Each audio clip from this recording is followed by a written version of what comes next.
Mr. Harp, I'd like to just spend a couple minutes with you.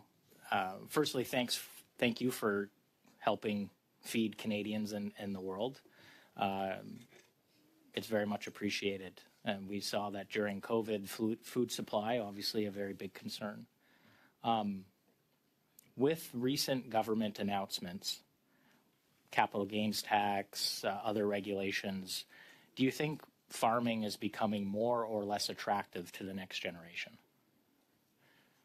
You know, farming in some ways is a way of life, and it's getting tougher to farm, and it's getting tougher for young Canadians to get involved in the farm.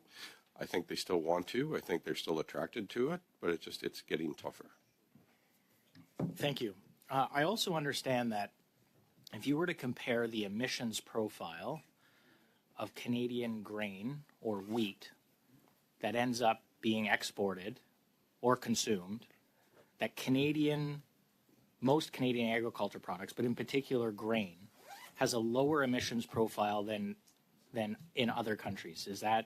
Do I have that right? I would believe so. Cal might have the numbers, but the one thing I would say, it gets back to we have been working on the land for years. We've been working, trying to be more efficient and more sustainable before that's become a buzzword. And so we've been working for years on this. So Kyle? Yeah, I would just add that Canadian grain and Canadian grain farmers are some of the most sustainable in the world. We have a really good story to tell globally, and I'll quantify it. From 2001 to 2021, the Canadian agriculture sector cut its carbon intensity by 50% while growing food production to meet growing food demand, both in Canada and globally. So it sounds to me like it would be a good thing for the world to have more Canadian grain. Yes, it would. Be better for the environment too, right? Yes.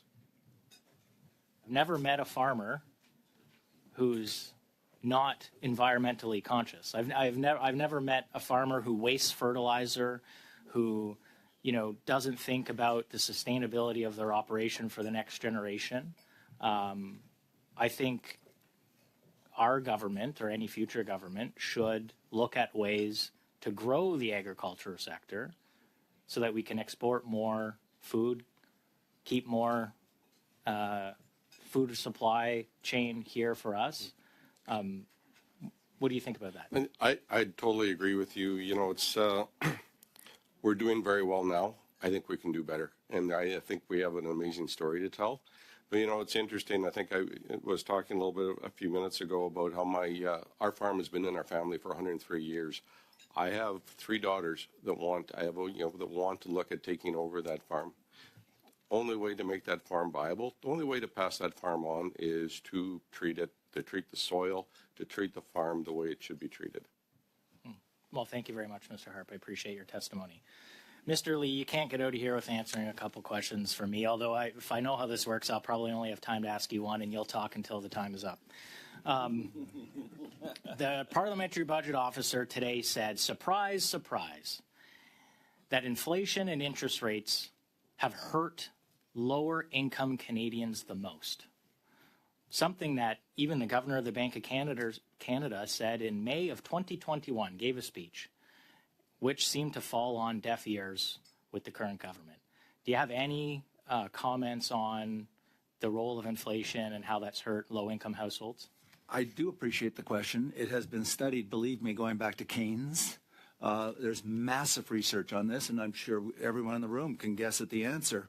The people least affected, sorry for the jargon, but the top quintiles, the top 2 quintiles are the 2 highest, that's the 40%, they're very easy, it's very easy to immunize themselves from that, whereas people that are on the bottom quintile, the bottom 2 quintiles, have very, very limited income, and they're hit much harder. In fact, when you look at the StatsCan data that shows the percentage of income spent on food, shelter, etc., and they break it out by quintiles.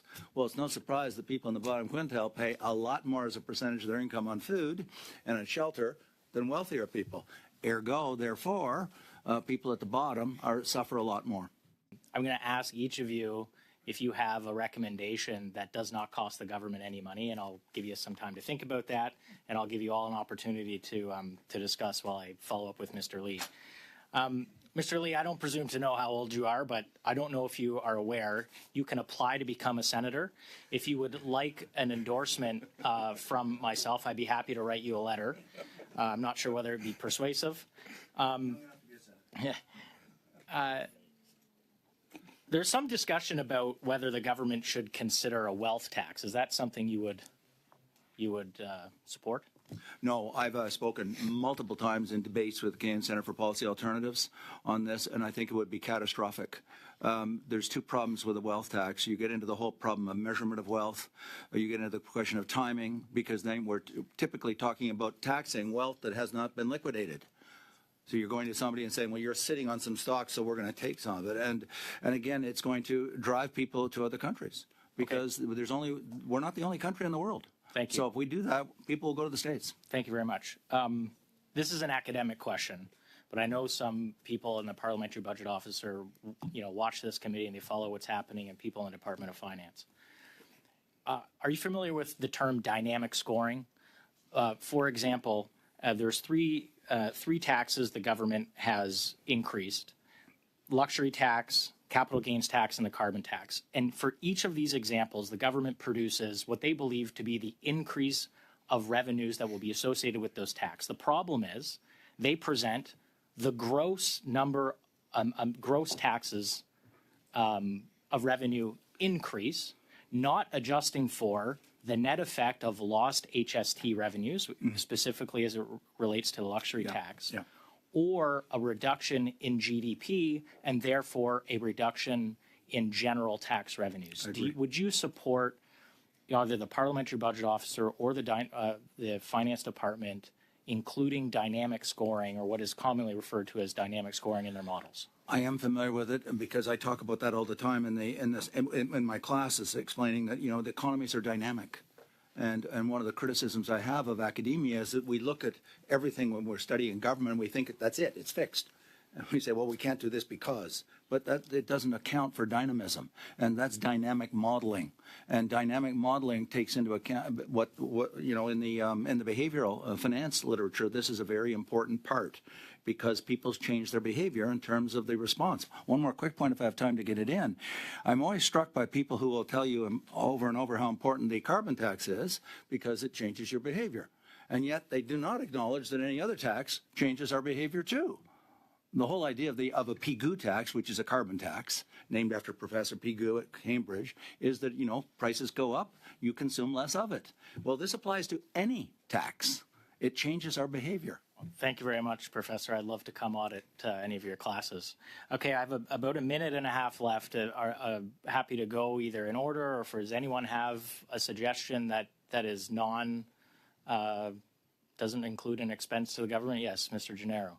And please keep it short so we have enough time for the rest. I hope this isn't cheating, but make the disability tax credit easier to access. Fair enough. That's very good. Thank you very much. That's a great suggestion. Sir.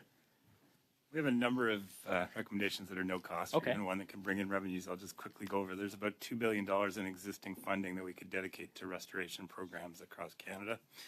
Also suggesting that we make better progress on removing subsidies to fossil fuels and reducing subsidies that are harmful to nature. And we also have a recommendation for a windfall profits tax on oil and gas companies that could generate funding. Thank you very much. Mr. Harp. Yeah, thank you. I'd love to talk about capital gains tax and the carbon tax, but I think that costs money. So anyway, for us, interswitching would cost zero money and would actually benefit the agricultural industry greatly. Thank you very much. Monsieur Roy or... Yeah, well, I'm not cheating, but I'll stick to recommendation number 2, which is to integrate in the base budget the amounts. It won't cost more to integrate them to the base budgets. Merci beaucoup. And I think we have one more witness online.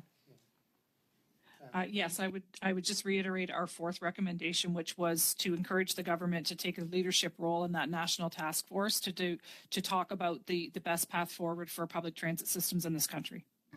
Mr. Chair, that's my time. Right on time. Thank you very much, everyone.